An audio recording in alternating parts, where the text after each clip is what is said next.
The Infiniti QX50 is a stylishly shaped luxury crossover competing for your attention against a growing cavalcade of compact entries like the Audi Q5, Volvo XC60, and Lexus NX. To clarify, the QX50 used to look like this, and way back in the day it was known as the EX35. But that's all history. Is the modern QX50 properly equipped to compete in a foreboding luxury SUV landscape? Where interior appointments are concerned, the answer is yes. Drawn in artfully sweeping flourishes, the cabin's materials are rich and varied. Just look at our test car. Metal, wood that looks like metal, vast seas of ultra suede in both brown and ultra dark blue, cream-colored diamond pattern leather seats. Granted, much of this fanciness comes via the $2,000 autograph package, but even minus top trim materials, the interior is beautifully designed with excellent accommodations. The front seats are comfortably shaped, there are welcome spots to rest my arms, and my utterly average American frame fits with room to spare. The same holds true in back. If you slide the seat rearward, legroom competes with some mid-size SUVs. The seats also recline, but with the door closed, you have to brave a very narrow slot to operate the lever. I hope there's no spiders down there. In a perfect world, there'd be more space under the front seats to stretch our toes, but available rear shades and a cushy center armrest are nice distractions. And with the armrest up, the center position is a more than acceptable short-term perch. The QX50 also wins where cargo is concerned, with a standard power tailgate, a low liftover, a large square luggage area, supplemental underfloor storage, and smartly located seat releases. Note, with the optional front seat entry assist activated, you'll need to remove the port side headrest first, but with the seats dropped, cargo space expands to a sizable 65.1 cubic feet. Before leaving the interior, let's talk about the infotainment system. It features an upper 8-inch touchscreen used primarily for parking and navigation, and a lower 7-inch touchscreen for climate, entertainment, and app control, along with a few buttons on the dash and a knob near the shift lever. Given the less than intuitive, decentralized layout, this is the kind of interface that's best explored and understood while the vehicle is parked.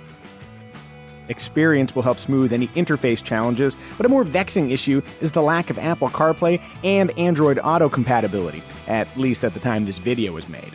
If you're watching this video in the future and Infiniti has figured out how to impart the QX50 with modern smartphone integration like virtually every other car maker, please ignore my annoyed face. One particularly interesting aspect of the Infiniti QX50 is its 2-liter turbocharged engine. That VC stands for variable compression. Using an electric motor and multi-link arms, the engine can collectively raise or lower the pistons, changing the compression ratio from 8:1 to an efficient 14:1 as demands require. The result is ample power and impressive fuel economy. Adding all-wheel drive for $1,800 drops that rating by a measly 1 highway mpg. And yet, with all that engine tech, power delivery is uneven. Even with a very steady right foot, the QX50 delivers surging waves of acceleration. If we must apportion blame, let's direct it to the continuously variable transmission. For maximizing performance and efficiency, a CVT's infinite seamless ratios are great, but in this case, the CVT tries to emulate automatic transmission gear changes with less than stellar results. On a more positive note, mash the throttle and acceleration to 60 from a standstill takes a reasonable 6.5 seconds or so. Acceleration aside, the QX50 is a quiet, smooth-riding, fine-driving machine. On the safety front, forward collision warning with automatic emergency braking comes standard, but Infiniti also offers Pro Pilot Assist, a suite of technologies including full-speed dynamic cruise control, lane departure warning, and backup collision intervention. In practice, I have experienced a few erroneous lane departure alerts, but as a fan of not being crashed into, I'm glad the QX50 has an electronic safety net. For all the other drivers, not me, I bring my A game to this driving stuff. Right between the lines, see? Pro Pilot Assist also integrates Infiniti's direct adaptive steering, which ditches the base car's traditional mechanically connected steering for a digital steer-by-wire system. Direct adaptive steering lets the QX50 make quick, lane-keeping steering corrections, it reduces steering efforts when parking, and it allows different steering ratios and efforts depending on which drive mode is selected.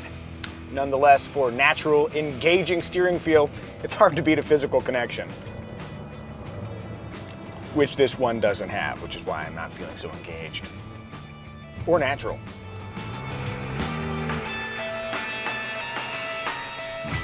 If you're building a consideration list, you might want to include the quicker but pricier Audi Q5, the striking Cadillac XT5, the generally lovely Mercedes-Benz GLC, or maybe the more efficient Lexus NX 300h Hybrid.